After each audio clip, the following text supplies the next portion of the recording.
à tous.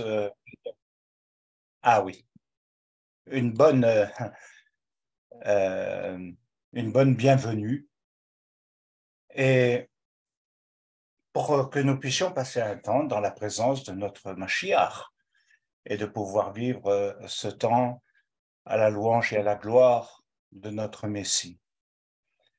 Alors, je pense que vous attendez des nouvelles. Ben, je suis pas plus avancé, le médecin et tout ça, ils m'ont pas encore. Ça ne saurait tarder quand même, mais ils ne m'ont pas encore donné d'informations. Par contre, j'ai fait un IRM cardiaque. Euh, c'est assez stable.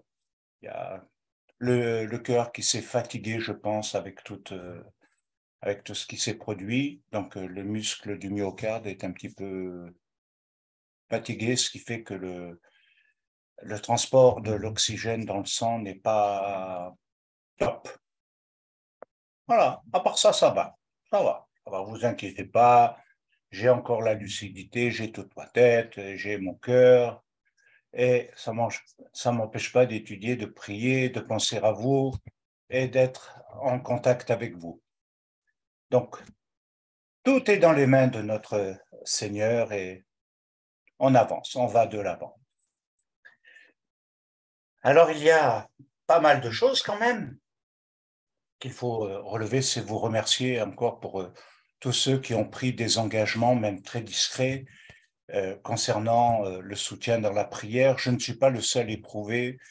Je suis conscient qu'il y a beaucoup de personnes depuis la période du Covid qui sont particulièrement éprouvées dans leur santé hein, et à beaucoup de niveaux.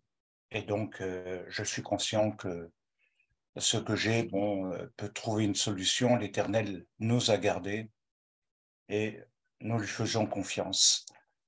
Donc, que l'Éternel bénisse aussi tous ceux qui sont discrets, qui ne se manifestent pas dans leurs problèmes de santé et qui ont confiance dans le Seigneur, mais qui peuvent souffrir aussi en silence. Eh bien, pensons aussi à eux dans la prière. Je crois que c'est aussi important d'avoir une pensée pour tous et d'être solidaire de tous.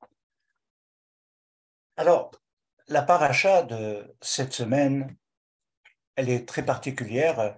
Je l'affectionne et en même temps, je dirais qu'elle a tellement de choses à dire, cette paracha, Mishpatim, qu'on est parfois un petit peu désorienté parce que, avec un temps qui est quand même relativement court par rapport à tout le contenu que pourrait délivrer cette paracha dans toutes ses dimensions,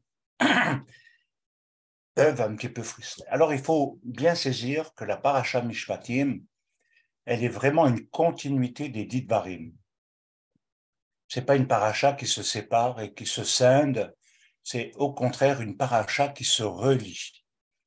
Et elle se relie avec la paracha que nous avons étudiée la semaine dernière, avec Yitro et au travers des dix Dvarim, qui sont quand même fondamentaux et qui sont les bases même de l'alliance, du contrat entre Dieu et le peuple et de tous ceux qui marchent dans ses voies.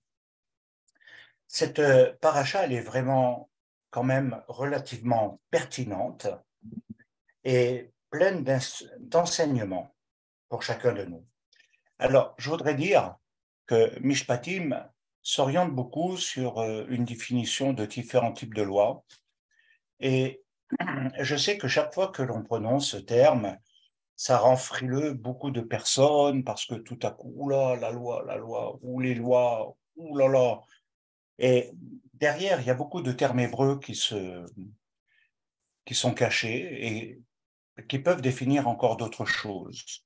Derrière le mot loi, c'est pas un mot générique en hébreu. Et il y a beaucoup de contenu parallèlement. Et une des choses qu'il faut garder à l'esprit, dans un premier temps, quand on lit la Torah, c'est que tout a été fixé par quelque chose de très particulier lorsque Dieu a dit. Lorsque Dieu a dit que la lumière soit et que la lumière fut, ça crée des lois. Quand le ciel et la terre ont été créés, elles ont été créées avec des lois. et on ne peut pas les contourner, qu'on soit d'accord ou pas. Elles sont là, elles sont présentes et elles nous accompagnent dans le visible comme dans l'invisible. Et ceci nous amène à réaliser que à chaque fois qu'il y a quelque chose, les lois définissent des fonctionnements et également quelque chose qui devrait normalement donner comme un code de la route, quelque chose de très concret et de pouvoir nous amener à réaliser. C'est pour ça que même dans la vie de l'homme, pas seulement et purement sur un plan individuel qu'il faut le comprendre, Mishpati, il faut le comprendre dans le sens collectif, le sens communautaire, le sens d'un peuple, le sens que nous pouvons donner à tous qui se rattachent lorsqu'on se réclame du Messie. Nous sommes sous la loi du Messie, mais encore, il faut la définir, même si la halakha de Mashiach nous aide à pouvoir nous orienter, il nous faut comprendre qu'il y a aussi des lois dites spirituelles et que ceci est important à prendre conscience. Ce n'est pas, encore une fois, purement individuel qu'il faut le comprendre, mais le comprendre aussi sur le plan communautaire et collectif. Donc, la Mishpatim touche le chapitre 21 au chapitre 24. En fait, il formule 53 lois et ordonnances. Et pourquoi Mishpatim est important et en même temps fondamental? C'est parce qu'elle traite, et cette paracha est au centre de tout ce qui constitue les rapports de l'homme et de son prochain. Il y a bien entendu le rapport avec Dieu, ce qui est la première pensée de beaucoup d'entre nous. C'est d'abord, on pense à sa relation avec Dieu, sa marche avec Dieu, et son vécu avec Dieu, etc., etc. Et très souvent, le prochain, c'est moins important, c'est quelque chose que, on peut revoir ou adapter, etc. Eh bien, Mishpatim va nous amener justement à beaucoup mieux comprendre et cerner ce que signifie finalement être une communauté et un peuple qui veut marcher selon Dieu. Mais pas obligatoirement, encore une fois, de manière individuelle, selon ses propres critères, pensée, désir et envie, mais quelque chose qui donne un fonctionnement. Un peuple a besoin, comme toute nation a besoin de lois, et elles sont faites en règle générale pour protéger l'autre. La plupart des lois qui sont faites sont pour protéger. Un exemple, tu ne tueras pas, ou tu ne seras pas un meurtrier, ou tu ne commettras pas de meurtre, est quelque chose qui protège son prochain, puisqu'il y aura un jugement sur celui qui commet un acte criminel. Et donc, nous avons besoin aussi de le comprendre dans le fonctionnement communautaire dans nos relations, mais également dans nos fonctionnements spirituels. Alors, ce qui est intéressant, c'est que dans Shemot, au chapitre 24 et au verset 3, on peut se sentir vraiment profondément interpellé parce que Moshe, à ce moment-là, va monter seul sur la montagne et ensuite dira au peuple les ordonnances venant d'Hachem. Comme je vous l'ai dit tout à l'heure, il faut bien prendre conscience que ce n'est pas une rédaction personnelle de Moshe, une déduction qu'il a faite des Dvarim pour les appliquer dans le fonctionnement d'Israël, mais qu'il a bel et bien reçu quelque chose qui vient d'en haut. Et oui, il a parlé bouche à bouche avec l'Éternel à ce sujet, et Dieu lui a donné les lois et les ordonnances, et qu'il va traduire ensuite à tout le peuple. Ce qui est assez étonnant, c'est qu'à l'énoncé de tout ce qui est dit par Moshe, de la part de l'Éternel, c'est que le peuple va accepter d'une seule voix les paroles de l'Éternel. Et ça, c'est un phénomène quand même relativement rare, d'accepter vraiment ensemble un fonctionnement. C'est rare. On a toujours des désaccords, des points de vue, on a toujours des a priori, des pensées personnelles, voilà, des choses qui diffèrent, qui sont différentes, et fait que, bon, ben voilà, on n'est pas obligatoirement dans la solidarité. Alors, il est dit dans Shemot, au chapitre 24 et au verset 7, alors Moshe met par écrit toutes ces paroles. Particularité, c'est qu'il bâtit un autel au pied de la montagne et à ce moment-là, il lit le livre de l'Alliance, après quoi le peuple répond, tout ce que Hachem dit, nous le ferons et nous entendrons. Shemot 21 et le verset 1 dit, et voici les commandements que tu placeras devant eux. Ve'ele mishpatim aser tasim lifnechem. Ce pasouk commence avec la lettre Vav et le mot Ele. La lettre Vav du mot Ele. Et voici, et voici. Il n'y a que dans la Torah que nous trouvons des particularités réelles. Ici, c'est de voir l'importance d'une seule lettre. Une seule lettre. Et si vous vous rappelez un petit peu les paroles de Yeshua, quiconque retire ne serait-ce qu'un iota, un trait de lettre, annule tout le reste. Et c'est là que nous pouvons saisir déjà un certain nombre d'éléments. L'importance du être. Il est dit V et les, et ça signifie que partout où l'on dit V et les, c'est pour marquer normalement, je dis bien normalement, une coupure avec ce qui précède. Mais là, la particularité dans V et les, dans ce Vav qui est placé dans et voici, eh bien,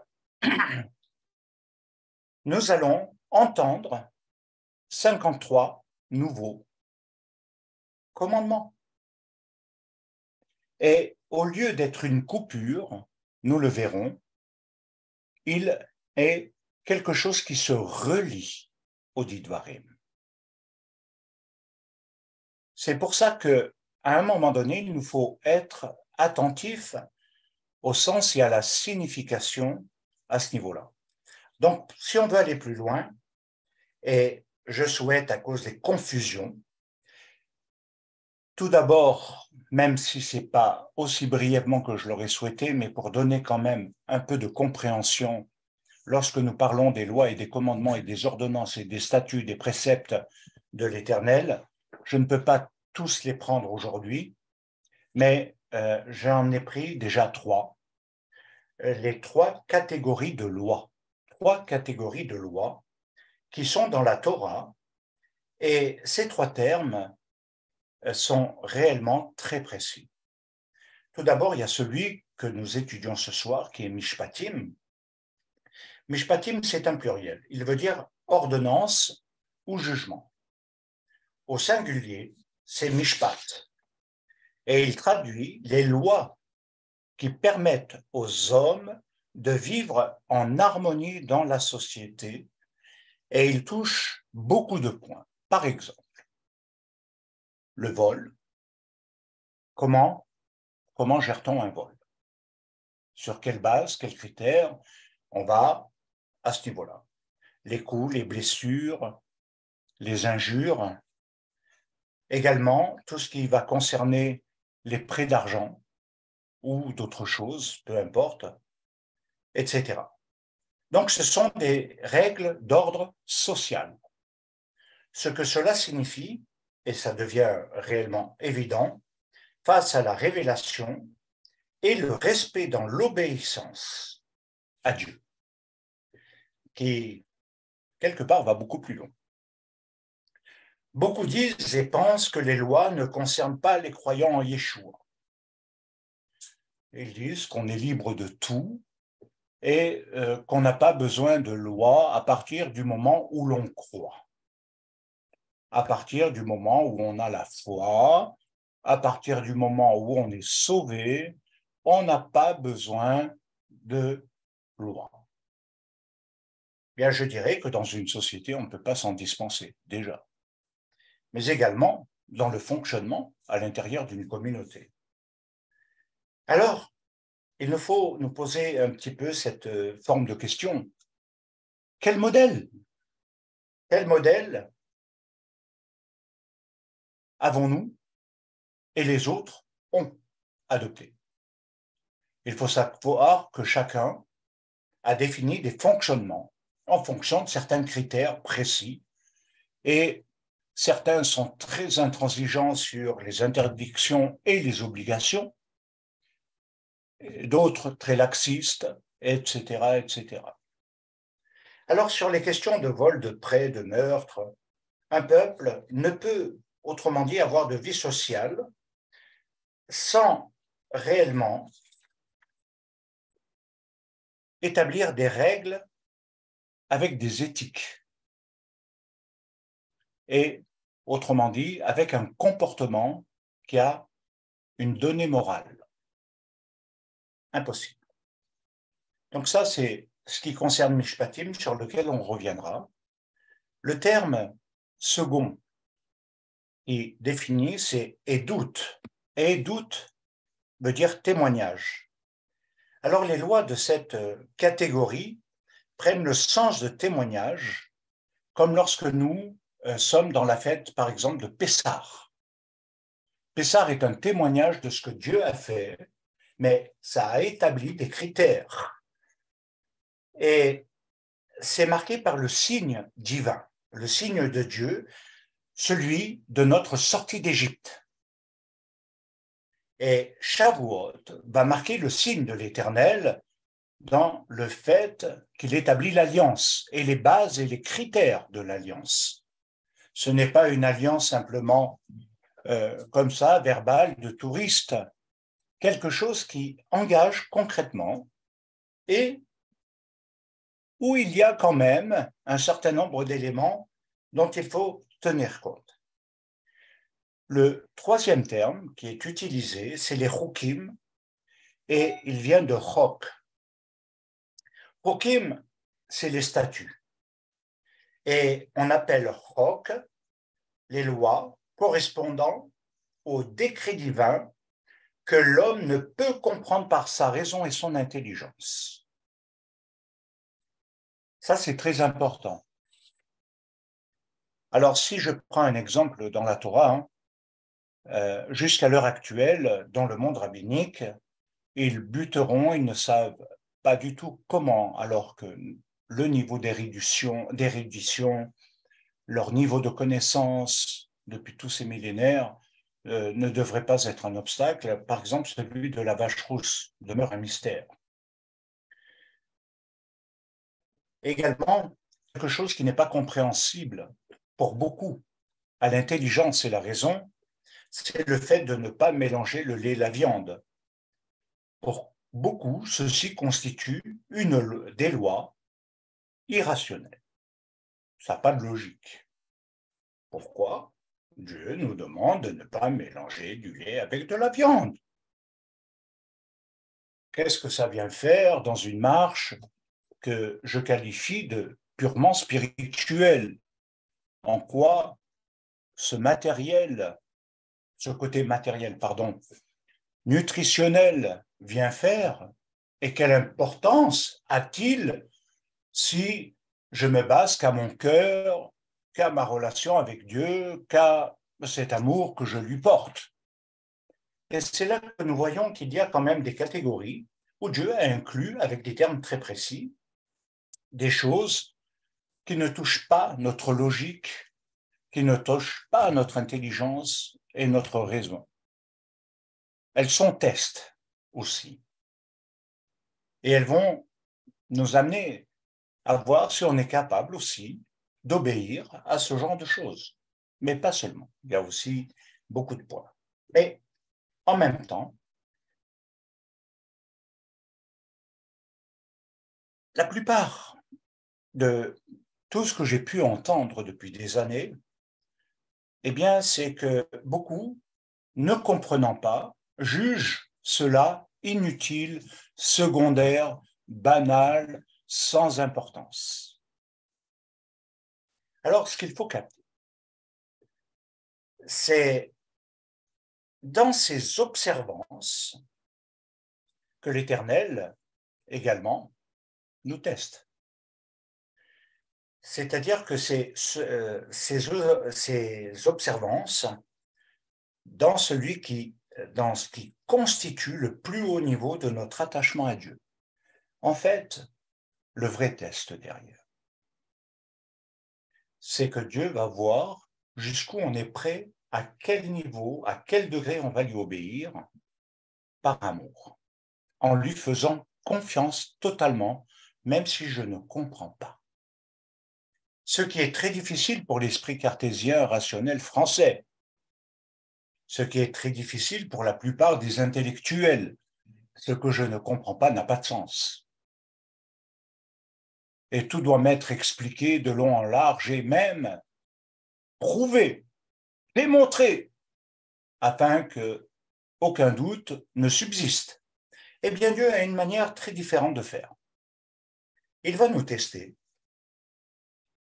dans « Je veux te suivre, Seigneur », jusque-là, et voir si on est capable de lui faire confiance dans ce qu'on ne comprend pas. Et je dois dire que c'est un grand défi quand même. Hein. C'est un grand défi. Tout le monde n'est pas apte à accepter sans comprendre quelque chose et de le faire par amour et obéissance. Parce que l'obéissance est dans l'amour. Hein. Je ne peux pas être dans l'obéissance sans amour. C'est pas possible. C'est pas possible. Donc, il y a quand même des choses qui vont au-delà, qui nous interrogent et qui seraient nécessaires pour chacun d'approfondir en réalité. Parce que Dieu veut voir le plus haut niveau de notre attachement à lui. Vous voyez, c'est profond. En ayant vu ces trois catégories, qui sont relativement courtes, il y en a plus de 6,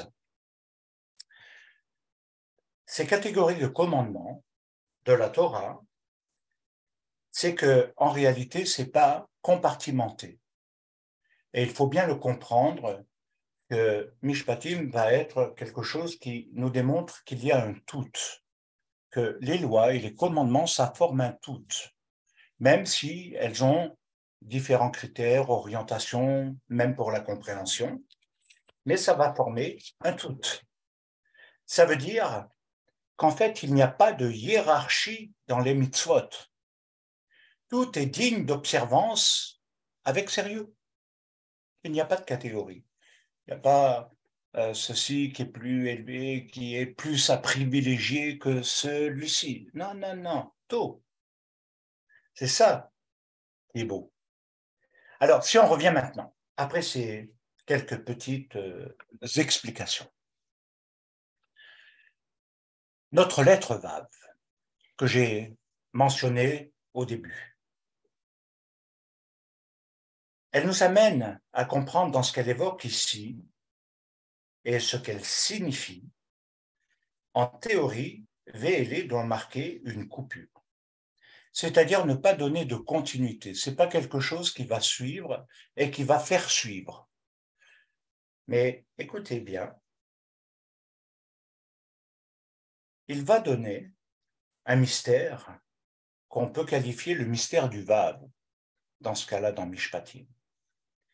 C'est qu'il ne va pas couper, mais relier. Relier toutes les lois de la Torah dans une même importance. Revenons à ce que disait Yeshua. Il n'y a pas un seul petit iota qui doit être enlevé de toute la Torah.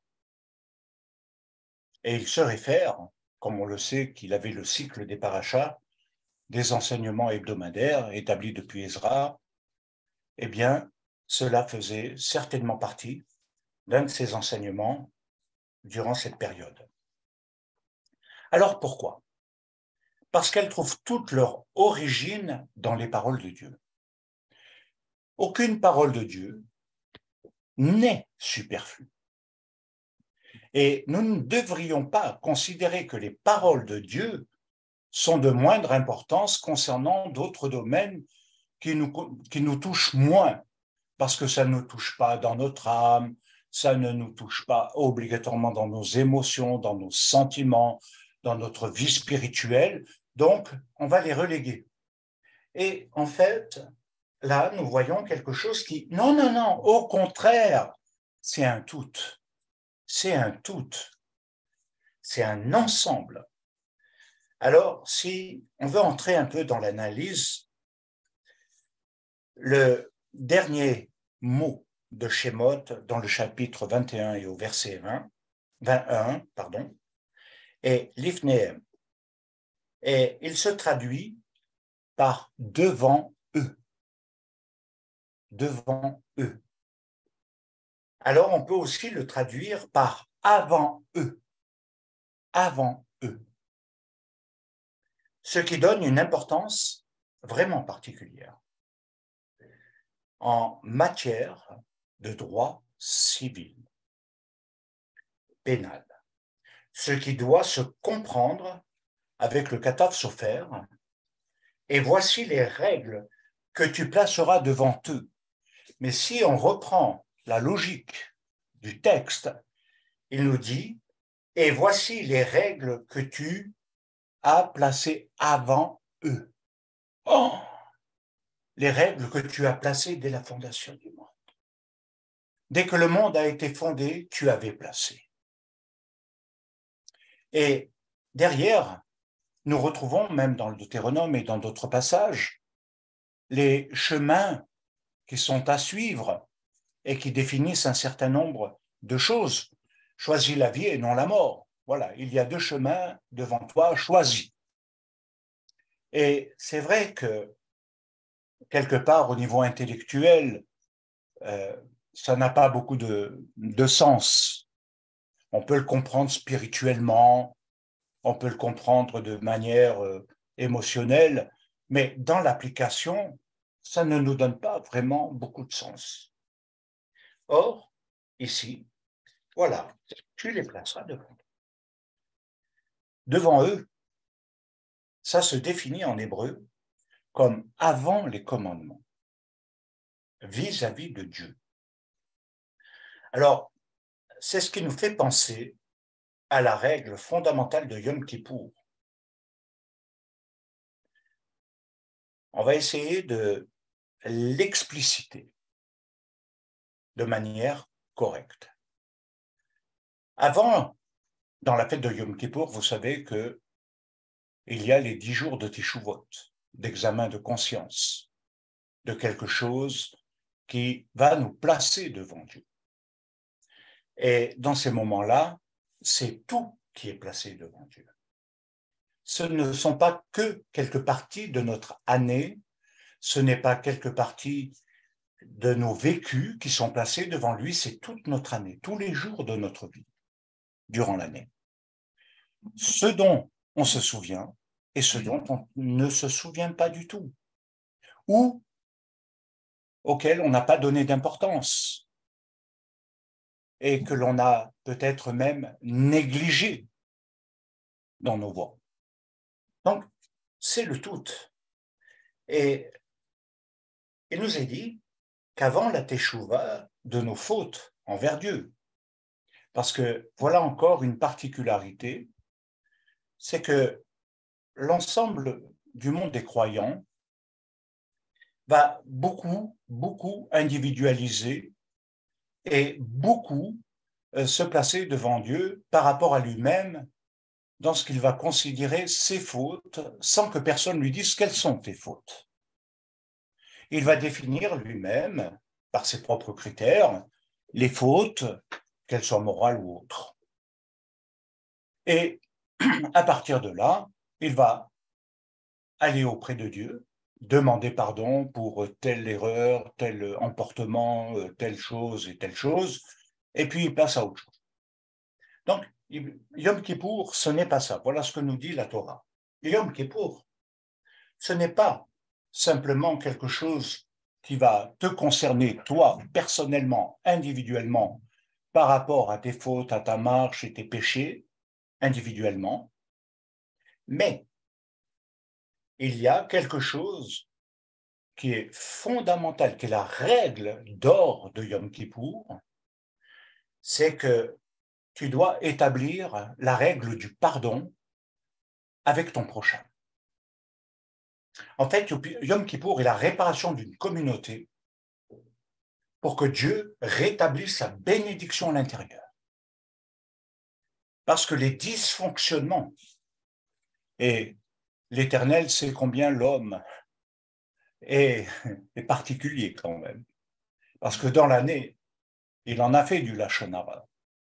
Dans l'année, il en a pris des crises de colère, d'énervement, de révolte, de rébellion, de toutes sortes de sentiments qui l'ont traversé, pas seulement envers Dieu, mais envers son prochain, ceux qui forment avec lui ou elle la communauté.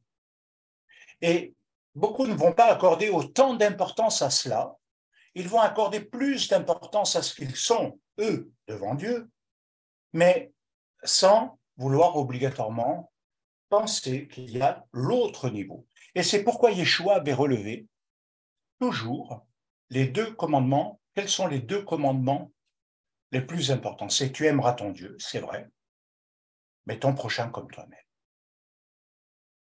Et Yom Kippour nous amène justement à cette compréhension, parce que je crois qu'aujourd'hui nous sommes suffisamment renseignés, lucides, sur la manière dont beaucoup de relations se détruisent par les paroles, les comportements, les rejets, mais également à l'intérieur des couples, dans les disputes. Tout à coup, il y a des changements qui se produisent pour X raisons, et il y a également des blessures envers les enfants, et on ne se rend pas compte que ça donne un autre fonctionnement, et que quelque part, ça apporte de la souffrance supplémentaire, ça apporte beaucoup de choses. Donc, ce que Dieu dit en fait, que tu répares avec moi, c'est bien. Mais il n'y a pas que cette réparation-là qui est importante. C'est aussi celle dans laquelle tu vis, toi, avec les autres. Ton prochain, ton mari, ta femme, tes enfants et ceux qui sont autour de toi. On ne se rend pas toujours compte de tout. Vous savez, à un moment donné dans ma vie, j'ai réuni tous mes enfants. J'en ai 4. 4 au caractère trempé comme leur papa. Aïe, aïe, aïe, aïe, aïe. Je voulais des enfants qui avaient du caractère. Ben, j'aurais peut-être dû nuancer un petit peu en disant un petit peu moins fort. Et donc, à un moment donné, j'ai pris conscience que j'étais beaucoup absent parce que je me donnais énormément, je voyageais beaucoup et puis j'ai fait beaucoup de choses et je donnais beaucoup de temps aux gens. Des fois, je rentrais à 2 heures du matin, etc. Et j'ai été un peu moins présent. Heureusement que Dieu m'a donné une épouse merveilleuse qui a beaucoup pris en main et qui a pallié à beaucoup de choses. C'était notre engagement avec le Seigneur. Mais néanmoins, voilà. Et souvent, quand je rentrais, il fallait que je fasse le gendarme parce que ma femme était fatiguée. Et donc, c'était pas le meilleur des rôles. Et donc, inévitablement, on s'énerve, il y a des paroles qui peuvent sortir, etc. Et on remarque une chose, c'est que les paroles restent. Nous, on les oublie. Nous, on les oublie. parce qu'on ne les a pas faites dans la méchanceté, on ne les a pas faites, mais je dirais par surplus, hein, par pression. Et j'ai réuni tous mes enfants et je leur ai demandé pardon. Pour tout. Et là, ils m'en ont sorti. Ils m'ont dit, tu te rappelles de ça? Non. Ben ouais. Ah bon, tu te rappelles pas? Non. Ouais. Mais eux, ils se rappelaient de tout. Ce qui veut dire que la mémoire, elle n'est pas chez toi, elle est chez l'autre. La mémoire de la blessure causée, bien sûr, toi, tu demandes pardon à Dieu, tu sers Dieu, tu fais ça, pas de souci. Mais ça ne veut pas dire que ça a réparé l'autre, que ça a rétabli quelque chose avec l'autre. Et ce que je peux dire, c'est que le fait d'avoir été comme ça, mais aussi de changer, de modifier. Eh bien, mes enfants aujourd'hui sont grands, hein. La plupart d'entre vous les connaissez. Et donc, ce que je peux dire, ben, c'est une merveilleuse relation aujourd'hui. Voyez. Mais essayez d'imaginer l'entêtement par orgueil ou par fierté ou je ne sais quel autre sentiment. J'aurais dit, mais non, j'ai eu raison, il faut comprendre, j'ai pas eu de père, moi, je sais pas comment, voilà. Puis il y avait tellement de choses, il y avait tellement de problèmes, il y avait tellement de fatigue, je pouvais trouver toutes les excuses. Je ne pense pas que j'aurais cette relation aujourd'hui avec mes enfants. Vous voyez, c'est la grande différence. Le fait de faire quelque chose transforme. Et donc, cette règle, elle nous amène à comprendre ce que signifie justement dans l'année un seul jour qui est dédié à cette relation avec Dieu. C'est clair, au travers de la Teshuvah, de vraiment revenir de tout son cœur, mais aussi de réparer le mal communautaire, le mal relationnel qui a été commis par des mauvaises paroles, des colères, des critiques, des rejets, des mépris. Vous savez, on est tellement habité par toutes sortes de choses aujourd'hui que la plupart n'y font même plus attention. C'est presque, pour certains, même à la limite normal. Eh bien, c'est là qu'il faut se dire non, ce n'est pas normal.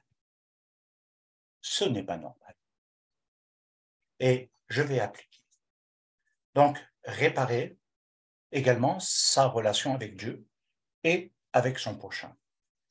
Il y a en rapport avec cela un passage qui est très étrange dans Shemot, au chapitre 20 et au verset 20. C'est « Tu feras pour moi un autel de terre. Tu feras pour moi un autel de terre. » C'est la seule fois où Dieu demande un autel de terre. À chaque fois, un autel a été fait de pierre.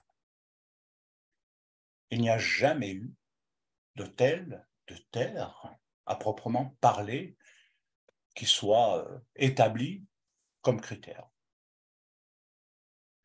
Alors, ça signifie, tout ce que je vous ai dit, vous garderez. Autel de terre, Adam, l'homme de la poussière de la terre. Tu feras un autel de terre pour ta relation avec l'homme, l'autel de pierre.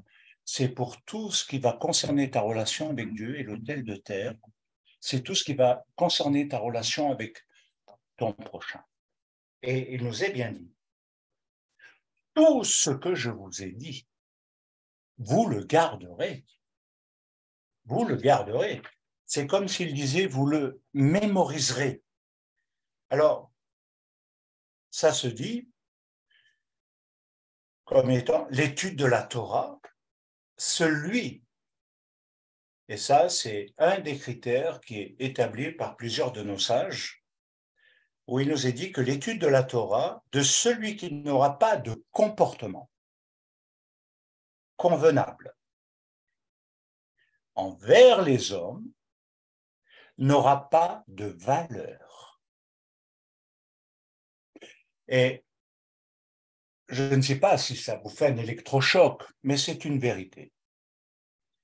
Celui qui n'a pas un comportement convenable envers les hommes n'aura pas de valeur.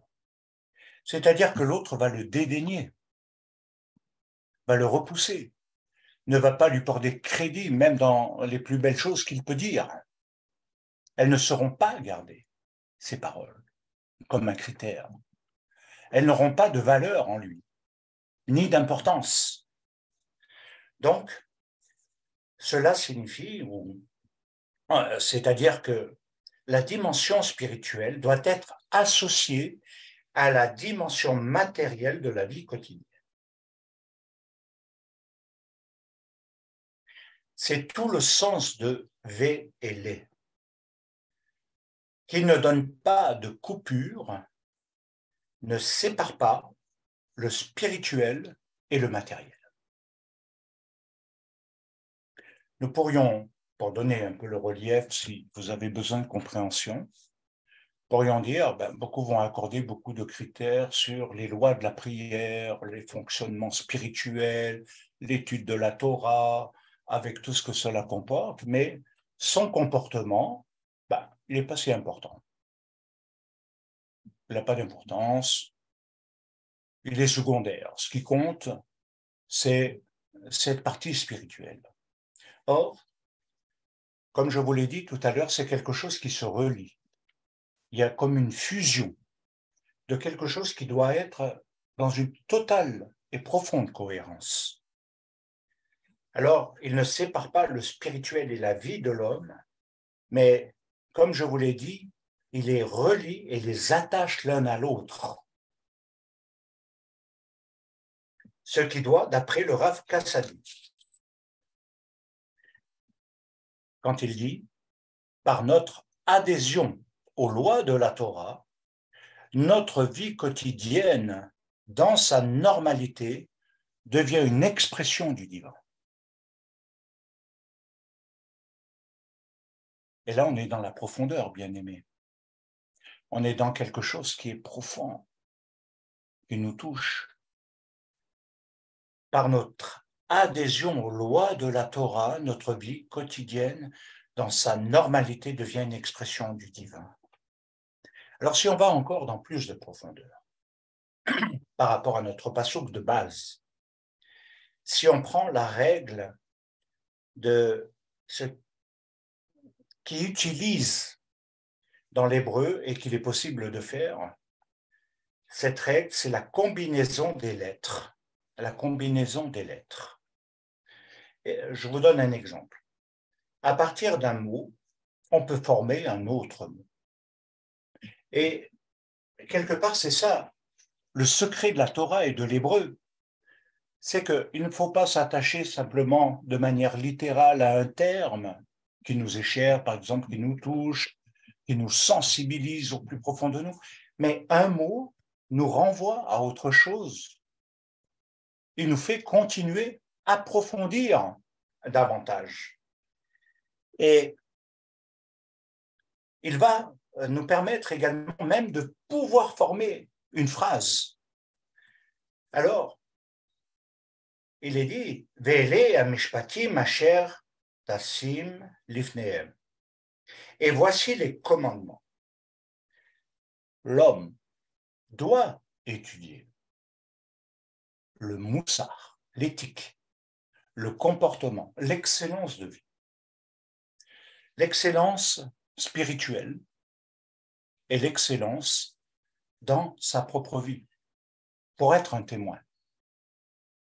Et ceci va toucher l'éthique et la morale, que l'on va trouver énormément dans le livre des Proverbes, les psaumes, et avec le roi Shlomo, qui va beaucoup et abondamment parler là-dessus. Mais le livre de Yov est aussi quelque chose qui enseigne énormément.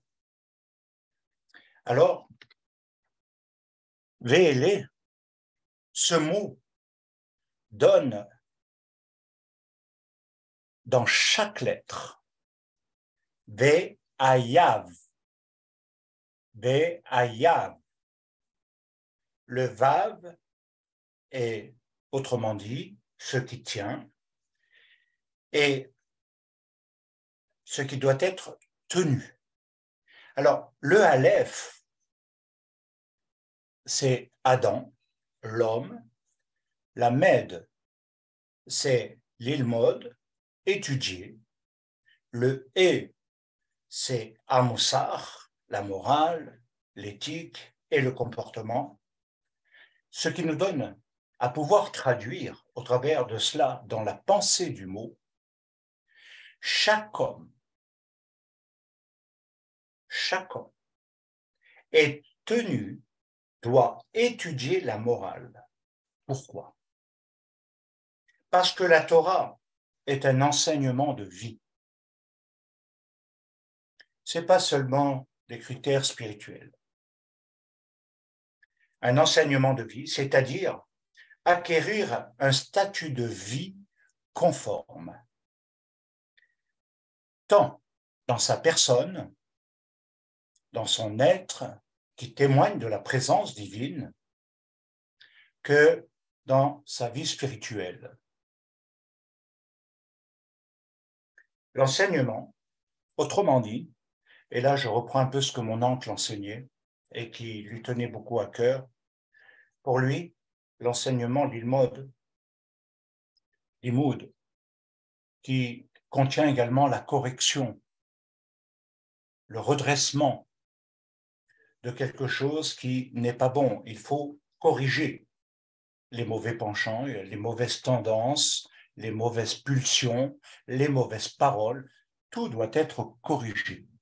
Autrement dit, avoir un itinéraire, une trajectoire de correction du cœur.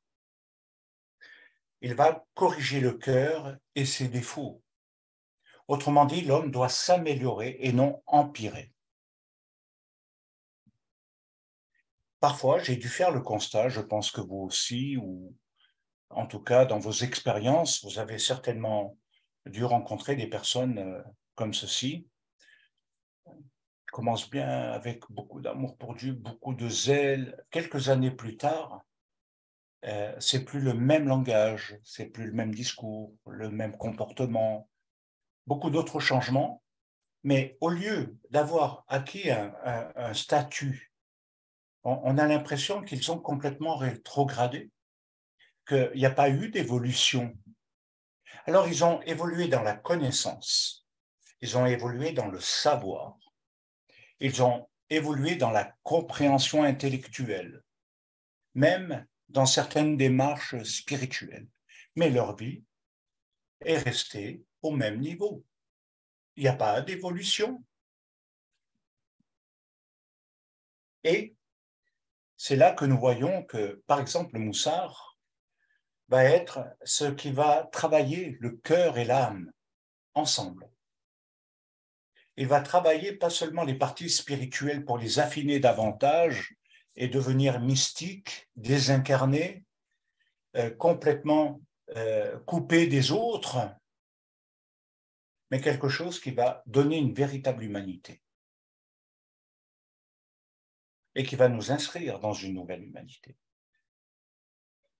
Et à partir de là, eh bien,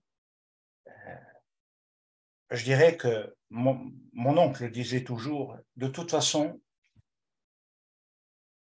dans une vie, il y a des chemins tout tracés.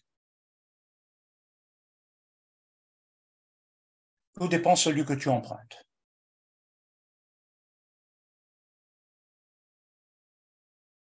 Mais il t'amènera à une finalité.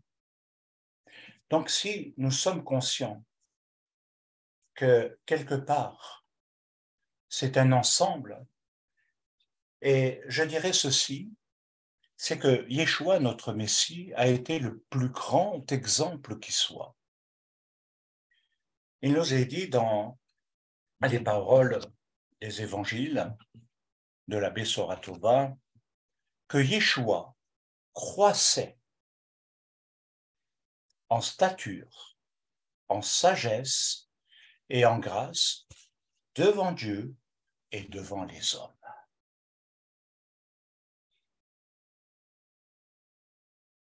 quand plusieurs années après, il est un modèle, tant dans le pardon que dans l'observance, que dans la puissance qu'il manifestait de Dieu, avec une autorité. Et c'est pour ça qu'il a pu avoir un tel impact. Tout le monde ne l'ont pas reconnu, parce que leurs œuvres étaient mauvaises. Et je reconnais qu'à l'heure actuelle, c'est difficile. C'est pas simple, parce que on a sentimentalisé tellement l'homme par rapport aux critères spirituels même, qu'il pense qu'il est nécessaire de faire des compromis, d'accepter l'inacceptable, de se montrer gentil. C'est pas ce que la Torah nous demande. La Torah ne nous dit pas sois gentil, sois sympa, sois agréable. Pas ça. Enseigne les commandements, enseigne les critères pour marcher dans les voies de l'Éternel. Alors, il est clair qu'à partir de ce moment-là, il nous est dit que si la trajectoire du cœur, tout ce qui constitue nos émotions, notre vie affective, mais également sur le plan de l'âme, spirituellement parlant, s'il n'y a pas ces corrections, alors il nous est dit que l'homme devient défectueux. Il ne pourra correctement fonctionner. Quel est le critère qui est employé, qui est donné? Il est dit, et écoutez bien, ta parole est une lampe à mes pieds et une lumière sur mon sentier. Pourquoi? Une lampe et une lumière. Une lampe et une lumière. Ce n'est pas du tout la même force d'énergie et de diffusion de la lumière, de l'éclairage. En fait, quand il est dit ta parole, elle concerne également ce que tu as dit concernant les mitzvot. Ta parole, c'est aussi ce que tu as dit concernant les mitzvot. Ce n'est pas simplement tout le livre de la Bible que je lis et que je n'applique pas.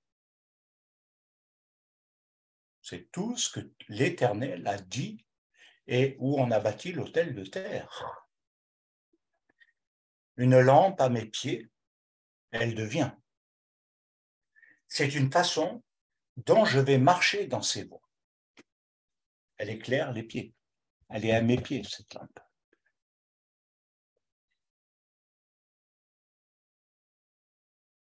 La lumière dont il est question, elle dessine le chemin de vie, c'est-à-dire tout ce qui nous dirige dans le but doit nous corriger, et ceci implique ce qui va guérir l'âme. Parce que ce que beaucoup oublient, c'est que ce sont des traductions, parfois nos défauts, nos traits de caractère sont peut-être des héritages, des tendances, mais qui sont liées à des expériences de vie. Elles peuvent être même très lointaines, des colères refoulées, des haines qui ne sont pas parties, et toutes sortes de sentiments. Et c'est ce qui rend l'homme défectueux dans ses voies. Parce qu'à un moment donné, il y a comme une contradiction. Il n'est pas guéri. L'âme n'est pas guérie. L'homme n'est pas guéri. Il est encore sous l'emprise d'une maladie spirituelle, la tzrat, mais également de quelque chose qui a affecté son comportement et qui peut le rendre violent, verbalement comme physiquement, qui peut amener beaucoup de douleur à l'autre, au lieu de le construire, de le bâtir, de l'élever, de l'édifier.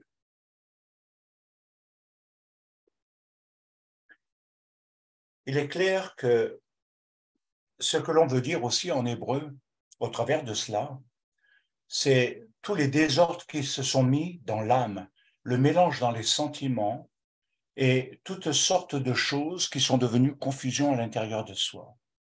Et il y a comme une sorte de perte de l'identité, de critères de son identité. Je crois en Dieu, je crois en Yeshua en tant que Messie, mais je ne le traduis pas.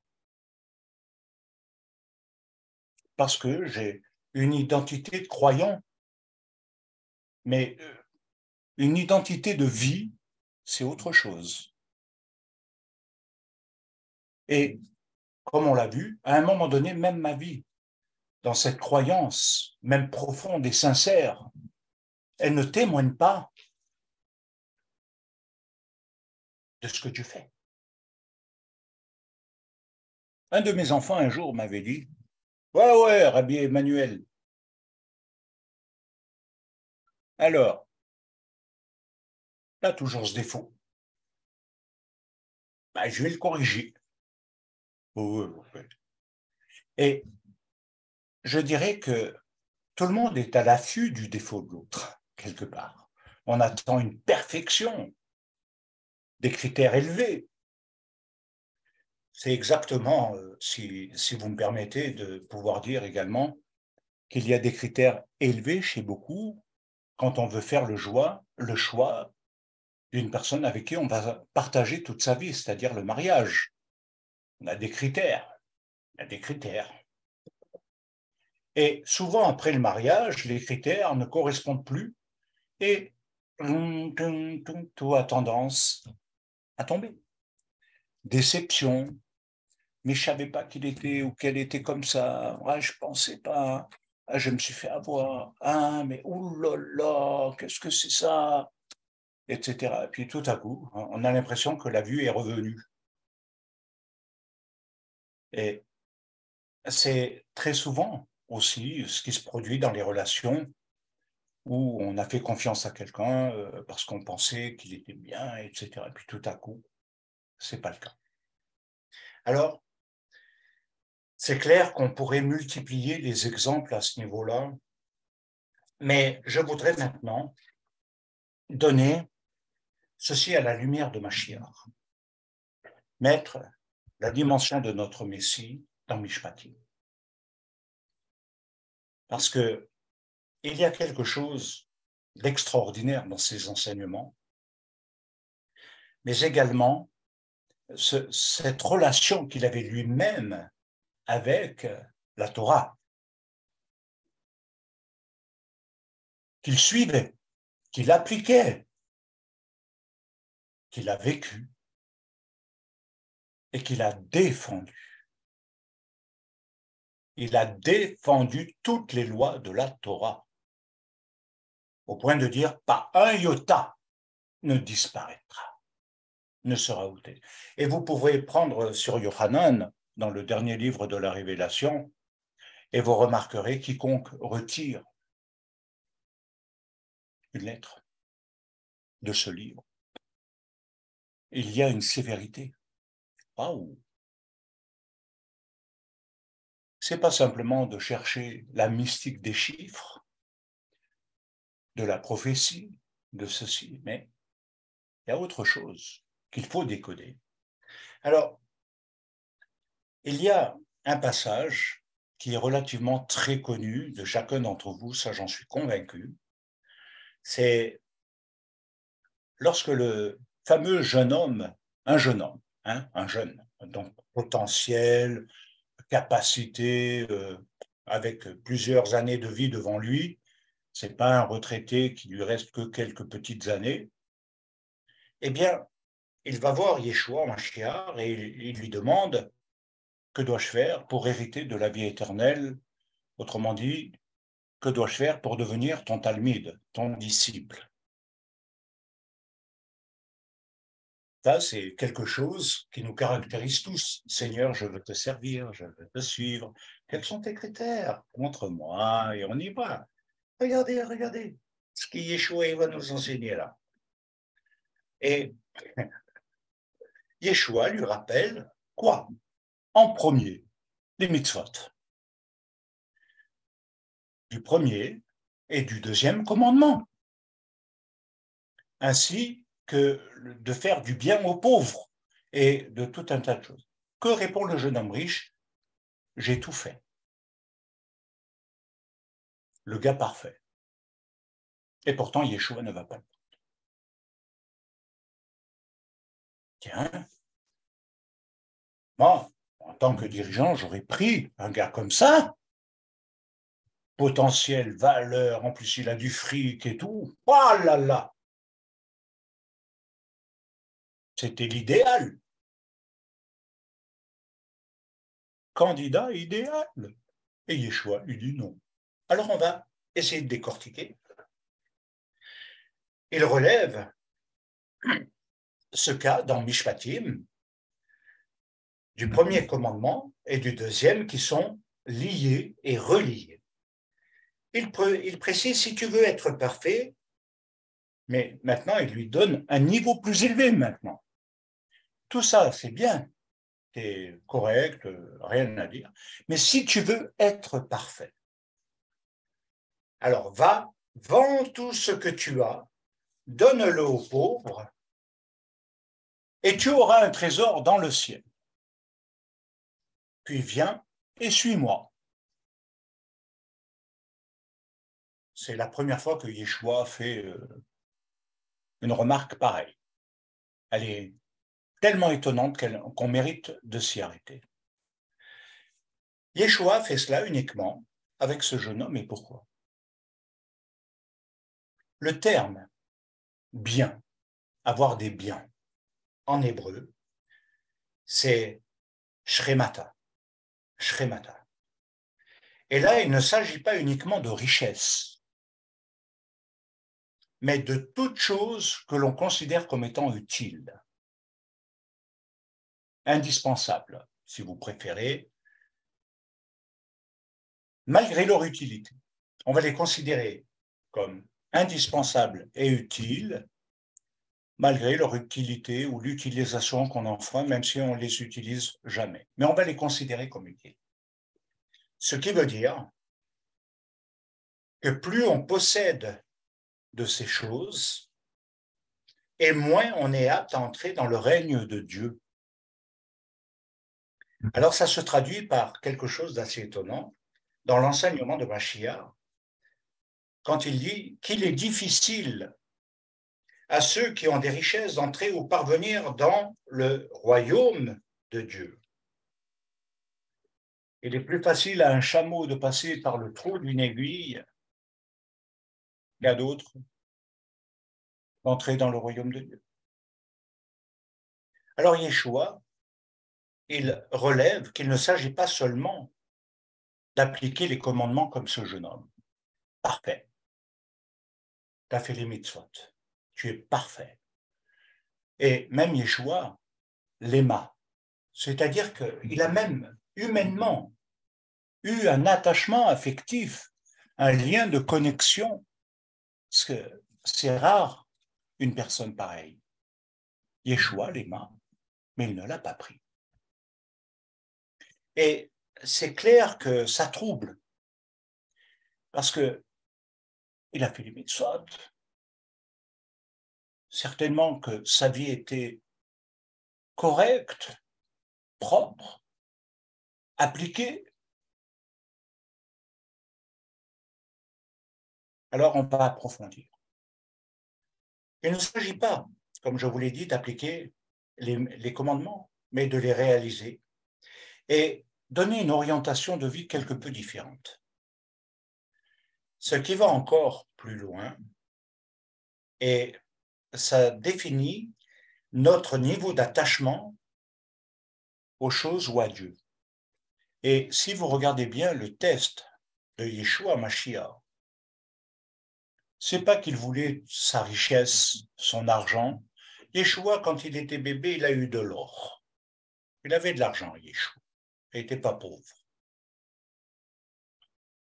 Il a eu 3 cadeaux de très grande valeur. Et il n'a pas tout dilapidé. Mais il a tout donné aux pauvres. Il n'a rien gardé pour lui. Il a donné sa vie. Regardez.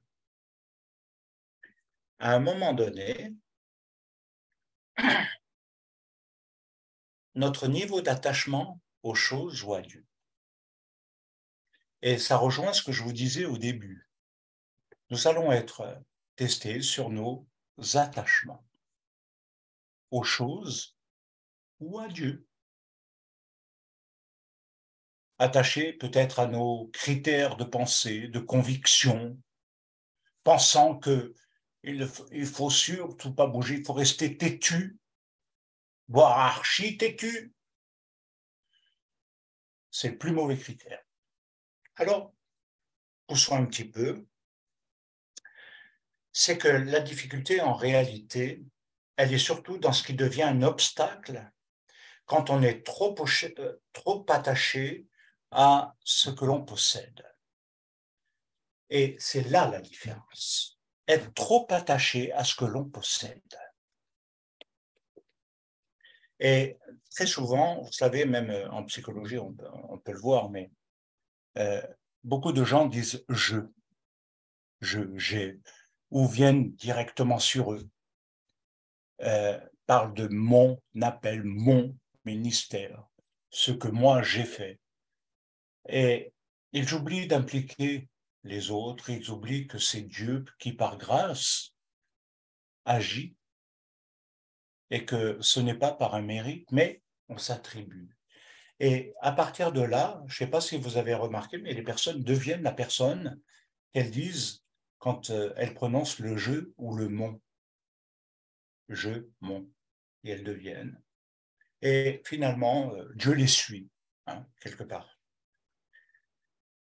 Alors notez bien que dans Marc 10, 17, il est dit, pour aller au ciel, et non Yeshua sur le plan terrestre uniquement.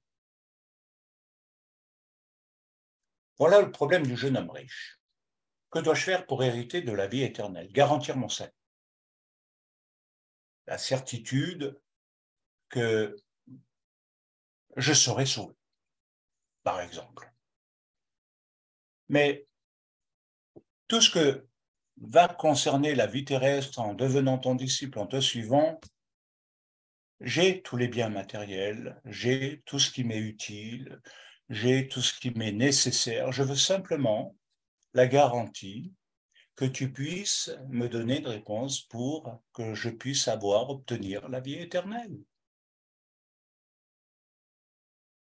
Ce n'était pas le salut des âmes, ce n'était pas un certain nombre de choses qui l'intéressaient, mais quelque chose qui était différent. Alors, il est dit dans Marc qu'il se confiait beaucoup dans ses richesses en réalité. Et c'est pourquoi Yeshua va lui dire, comme test, va, vends. Détache-toi et attache-toi à Dieu. Détache-toi de ce que tu possèdes et attache-toi à Dieu. Ça veut dire, en véritable pensée hébraïque, tu n'auras pas d'autre Dieu devant ma face. Tu n'auras pas d'autre Dieu, d'autre divinité devant moi, ou en face de moi, ou en concurrence de moi. Et ça change toute la compréhension. Les richesses étaient son Dieu.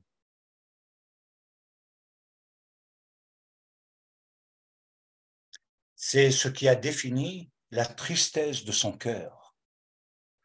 Si ce n'était pas le cas, il n'aurait pas été triste. Et il aurait dit, Seigneur, peut-être pas tout, mais une partie, ok. Mais quand le Seigneur lui demande de tout vendre, il hoche la tête et il est triste. Je n'aurai plus rien, je ne posséderai plus rien. Et à partir de là, on comprend que c'est une difficulté de lâcher ce que l'on aime, ce dont à quoi on est attaché. Ça peut être plein de choses. Vous pouvez être très attaché à des souvenirs, hein.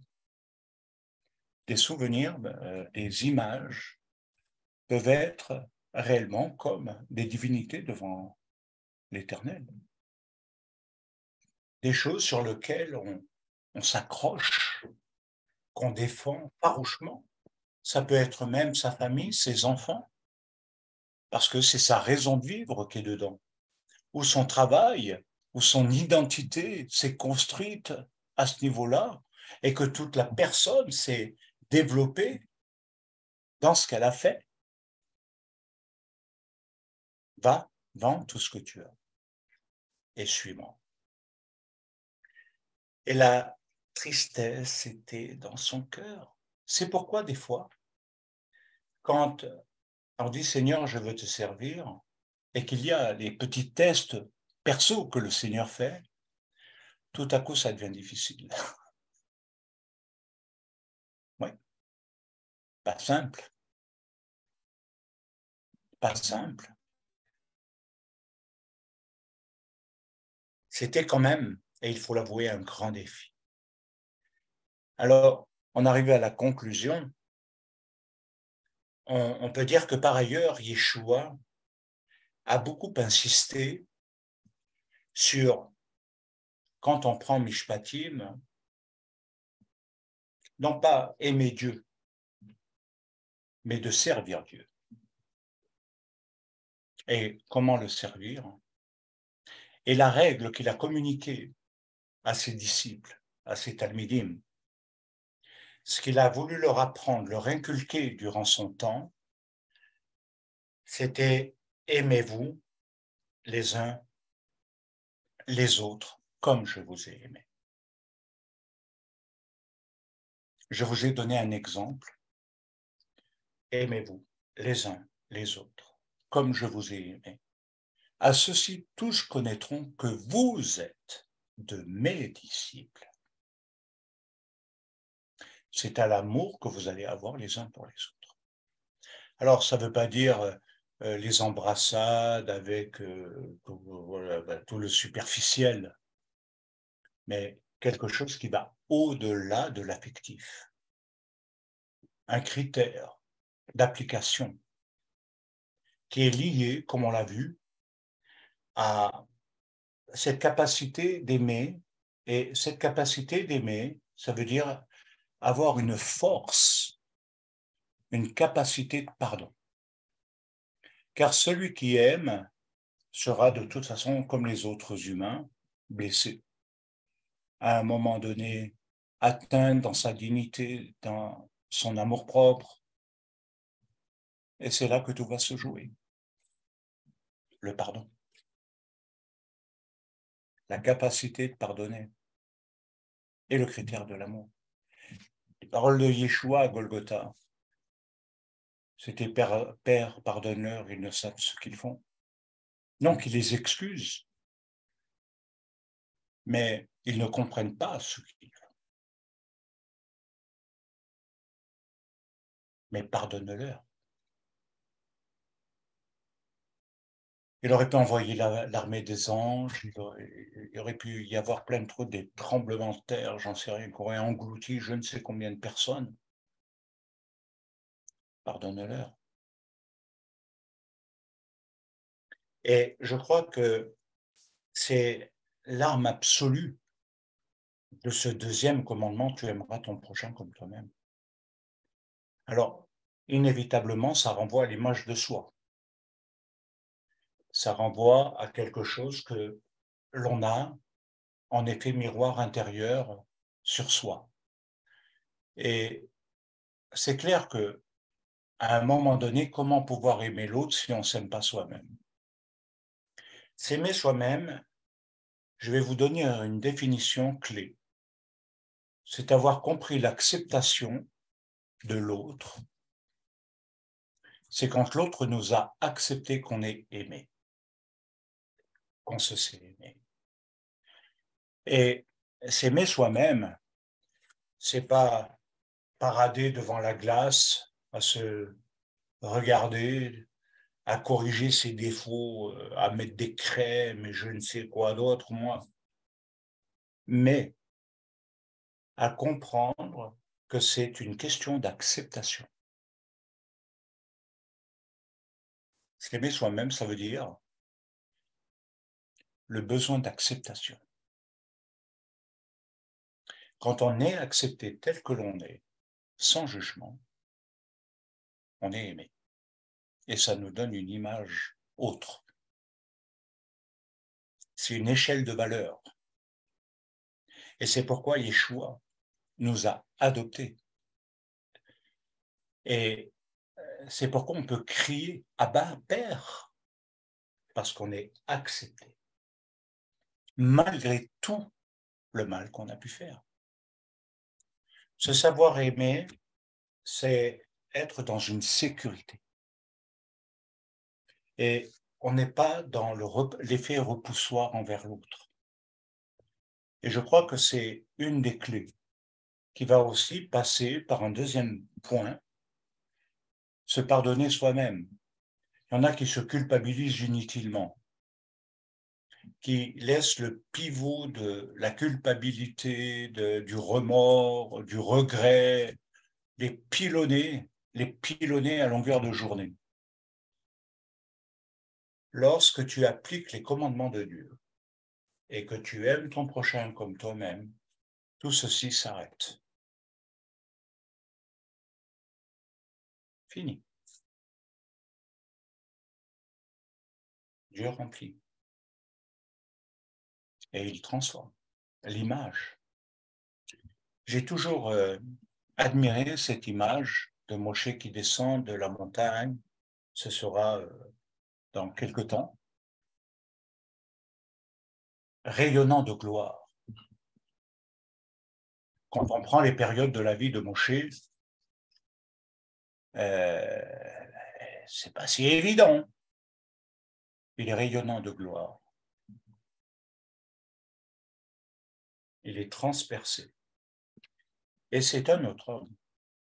Il nous est même dit que Moshe était l'homme le plus patient de la terre.